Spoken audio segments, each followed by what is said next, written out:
দেখতে পাচ্ছেন অনেকে ক্যাপকাটে ভিপিএন সেটিং করতে পারে না। তো আমি এখন আপনাদের দেখাবো যে ভিপিএন কীভাবে সেটিং করে ক্যাপকাটে। দেখতে থাকুন।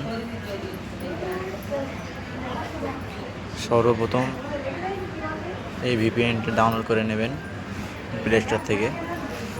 তো আমার ডাউনলোড করা আছে, আমি এখন ডাউনলোড দেখাবো না। এখান থেকে আপনারা ভিপিএনে মারবেন, মারার পরে কিছু সময় নেবে। সময় নেওয়ার পরে এই এমন একটা অ্যাড আসবে, আপনারা এখানে মেরে ইনস্টল করে স্কিপ করে দেবেন।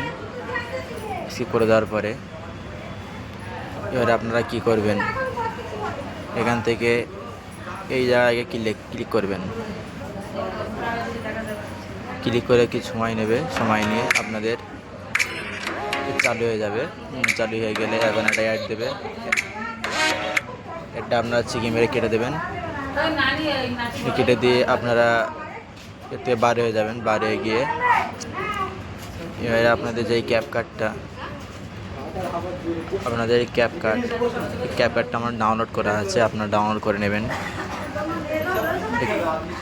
ক্যাপকাটে ঢুকে যাবেন।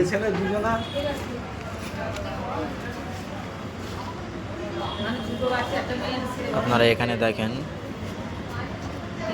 যে আপনাদের ভিপিএন সেটিং হয়ে গেছে, দেখেন উপরে।